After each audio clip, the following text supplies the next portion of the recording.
सुप्रभातम पिलामाने आज आम गोटे सुंदर कविता एवं आनंददायक कविता गोटे पढ़ा है।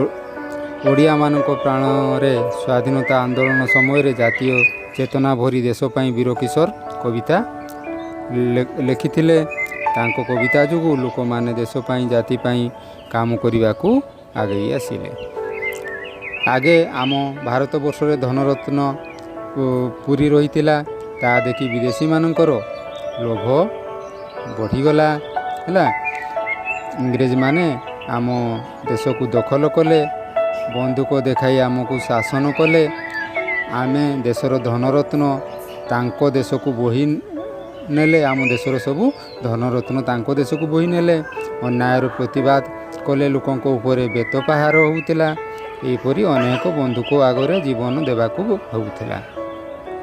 स्वाधीनता आंदोलन चलिला, शह शह लोक कारावरण कले। इंग्रेज माने रागरे लोक मानक उपरे दमन लीला चलाइले है।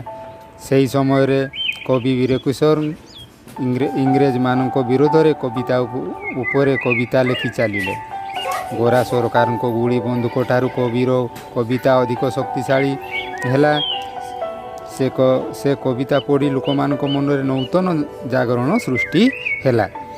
समस्ते स्वाधीनता आंदोलन रे भाग नेले। लाठी माड़ खाइले मध्य से माने पछकू हटिले नहीं। गोरा सरकार को गुड़ी माड़ ठारू वीर किशोर को कविता आहुरी टाण थिला।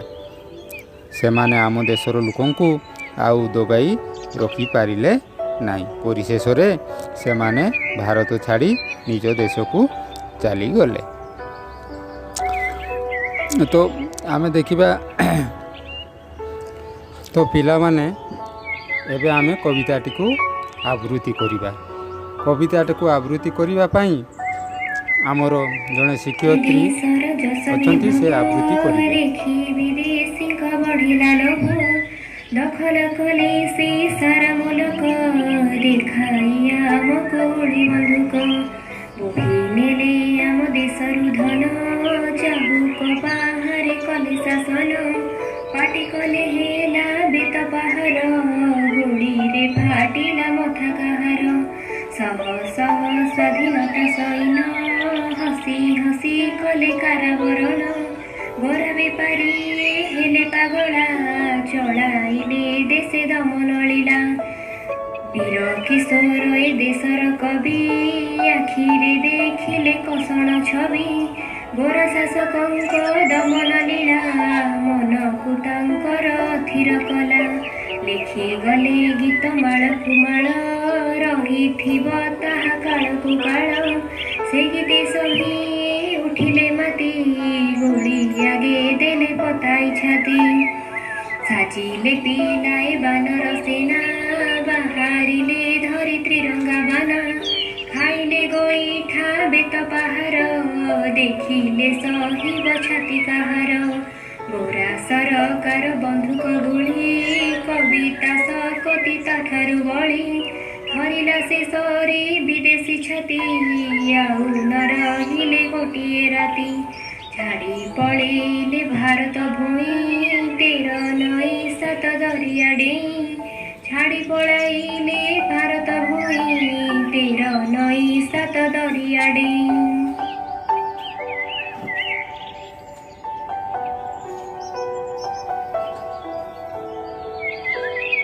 वर्तमान आमे देखिबा कौन आमर किछि कठिन शब्दर अर्थ देखिबा।